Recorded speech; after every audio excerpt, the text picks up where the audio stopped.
masaya kami at yung mga players namin nag-deliver lagi pag pinapasok sila. Siyempre, magagamit namin sa mga future games namin na makalaro lahat ng players namin. So, siguro blessing lang din yung sa Creamline yung talagang manalo ng maganda. At least, napapakita ng mga players namin yung strength nila palagi. So, next game, focus muna kami sa next game kung sino yung tamang combination na maglalaro. Thank you, Coach. And for Kyle, best player of the game. Again, for Creamline, ano lang din yung masasabi mo na ganito yung nagiging klase ng teamwork sa Creamline na nakukuha ng mga ganitong panalo? Masaya po kasi as a setter, syempre ang sarap sa pakiramdam na yung mga spikers mo lahat gusto ng bola, lahat gusto pumuntos, makatulong sa team. So as a setter, syempre nakaka-boost din ng moral na syempre gugustuhin mo rin na maibigay sa kanila ng maayos yung bola.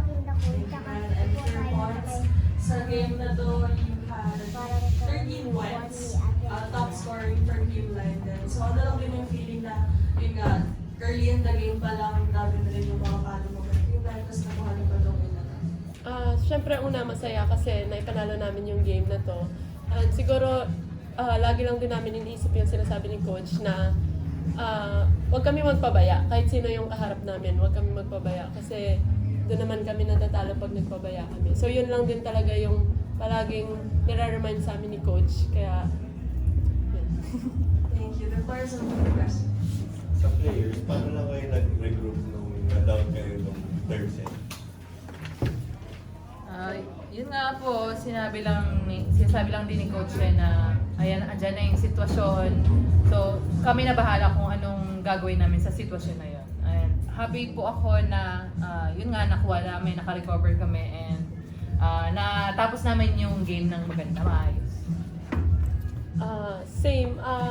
Yun nga, lagi din sinasabi ni Coach, pag nandun na sa sitwasyon na yun, anong gagawin namin? So parang yun lang, parang lagi lang kami nagtutulong-tulong din talaga para looking forward sa every next point na gagawin namin. Kasi wala na kami magagawa nangyari na lumamang na sila. So yung gagawin na lang namin next, yun yung lagi namin. For Kyle, kagabi inawardan si Gia this one. So, siguro from the time na ikaw na yung nag-take over talaga bilang lead setter ng payment at nawala na si Gia right temporary, how far have you grown na talaga sa as a setter and dyan sa napakalaking role mo din sa First of all, congratulations, Ate Gia. You're my idol, my inspiration. Siguro, syempre, sa tulong na rin ito ni Bossing. Hindi.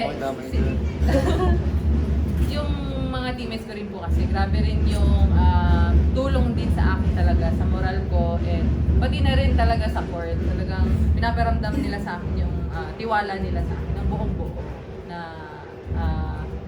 sila, kumbaga, gawin ko yung role ko and gagawin nila yung role nila. So, gawa tayo ng role natin.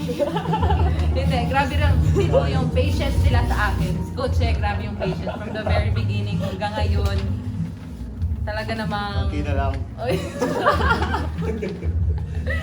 Yun po. Kaya paano lang din yung nakamotivate sa'yo? Kasi kumbaga, you're filling in now her shoes kung saan siya dati with Creamline and now ikaw na yung main center. Paano lang yung nakaka-motivate?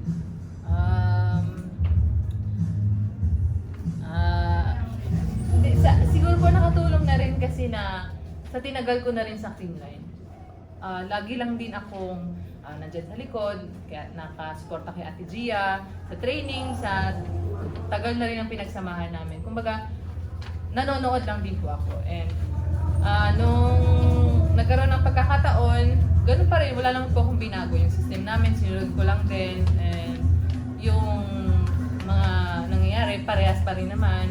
Volleyball pa rin, walang pinagkaiba. So, yun po. Coach, doon niya kay Kaya naman na nauna siya yung main center. Kumbaga, less naman yung parang pagsabi sa kanya kung ano kailangan gawin or talagang ano na lang, binibigay niya na sa kanya yung parang opportunity na sa'yo. Siyempre, yung lahat naman ng player, nagmamature naman yan So, siyempre, sa una lang naman medyo mahirap kasi siyempre iba-ibang sistema. Pero as of now, tingin ko pwede na siya yung mag-isa lang eh. So, 1 versus kami naka-guide lang naman kami. Naka-guide lang naman kami palagi sa kanila. Pag syempre, mas namang yung nasa labas, nakikita nila yung pagkakamali ng player. So, lagi na kami nag-advise at saka na tumutulong sa mga gagawin. Pero overall, scale naman yung naglalaro. So, good para sa kanya. Coach, na-mention mo kanina yung focus on the next game. Yung next game, you will be against Signal. Medyo nag-iba yung dynamics ng team, but still, pinapakita pa rin nila yung lakas nila. So how will these kinds of wins help you guys heading into that game? Syempre, yung win na to, malaking tulong sa amin. Kasi syempre, may 5 consecutive wins kami.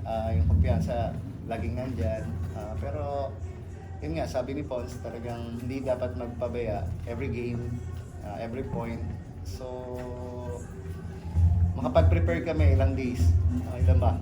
3 days? 3 days for Signal. Kasi syempre, Signal yan eh. Talagang lalaban at lalaban yan. And syempre, mga bata rin. Thank you, Coach. Thank you, guys. Thank you po. Thank you po. Thank you po.